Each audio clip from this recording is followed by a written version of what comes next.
पेटतो, सूर्य मावळल्यावर अर्ध्या तासाने बंद होतो. अंदाजे 7ला. सूर्य उगल्यापासून 3 तास अंदाजे 10 वाजेपर्यंत हा अग्नी नुसता धगधगत असतो. जे टाकू ते स्वाहा. बघा आपल्या जुन्या लोकांची एक म्हण आहे, सकाळचं जेवण राजाचं, दुपारचं जेवण प्रजेचं आणि रात्रीचं जेवण भिकाऱ्याचं. हे गणित सगळ्यांनी उलटे केले म्हणून दुखणे आले, कुणालाच काय झालेलं नाही. सकाळी राजाचं, पण आमच्या गावच्या भाषेत कुत्रं माग लागलं असतं. कामावर जायचे, शाळेत जायचे, नवऱ्याला कामावर जायचे, पोरांना शाळेत जायचे, करतायत तरी खात नाहीत. मग भूक तर लागते. सूर्य उगल्यापासून 3 तास प्रत्येकाला भूक लागते.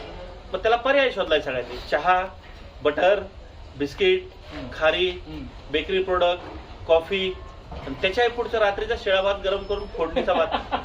तर ह्या सगळ्या मी म्हणतो बेकार गोष्टी आहेत. सकाळी राजा कधी शिळपाका खातो का? हे बिस्किट म्हणजे 6 महिन्याचं शिळ आहे.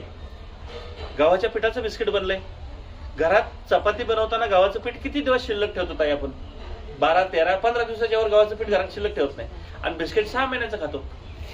मग ते शिळच आहे. हा मुद्दा समजून घ्या. तर सकाळचं राजाचं पण ताजं.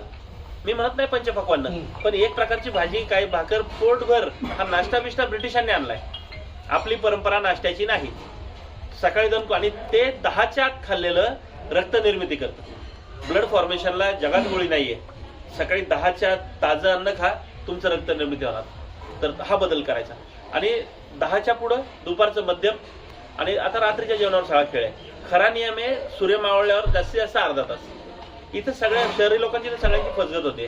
तर रात्री 9, 10, 11, 12, 1ला पण जेवणारी मंडळी आहेत. तर काहींचं म्हणणं आहे नाही, मला असे पण प्रश्न विचारतात, नाही माझा नवरा रात्री कामावरून 10ला घरी येतो, कसं काय तुम्ही सांगताय 7ला जेवायचं? त्याला माझं उत्तर आहे का, तुम्ही ज्या एरियात राहताय त्या एरियातलं चांगलं चालणारं हॉस्पिटलचा सर्वे घ्या.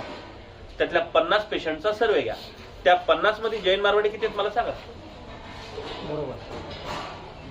जैन मारवाडी किंवा गुजराती माणसं सूर्यास्तानंतर खातच नाहीत आणि डॉक्टरचं तोंडच पाहत नाही. तुमच्या ओळखीतलं कोणी मित्र परिवारामध्ये असेल जैन मारवाडी, मुद्दाम विचारा रात्री किती वाजता जेवता. मग त्या 50 पेशंटमध्ये ते 49 कोण आहेत? आपली आणि मुस्लिम समाजाचे आहेत. रात्री 12ला पण जेवायची माणसं. काहींचं म्हणणं नाही आम्ही 10 शिवाय जेवूच शकत नाही. तर माझं त्यांना स्पष्ट उत्तर आहे, संध्याकाळी 7 नंतर 8ला, 9ला, 10ला, 11ला, 12ला, 1ला जितका लेट जेवताय त्या पटीत डॉक्टरसाठी पैसे तयार ठेवा. एक डॉक्टर तयार व्हायला पण 2 करोड खर्च आहे. त्याचं पण पोट भरलं पाहिजे. सगळ्यांनी नियम पाळू नका, त्याचा काही इलाज नाही. तर हे पाणी पिण्याचे 3 नियम आणि जेवणाचे 2 नियम पाळले ना, तुम्हाला गरजच नाही मग कशाची. तर हा मुद्दा आहे, म्हणून तो सगळ्यांच्या पुढे मांडला जातो. मग त्याच्यावर प्रत्येक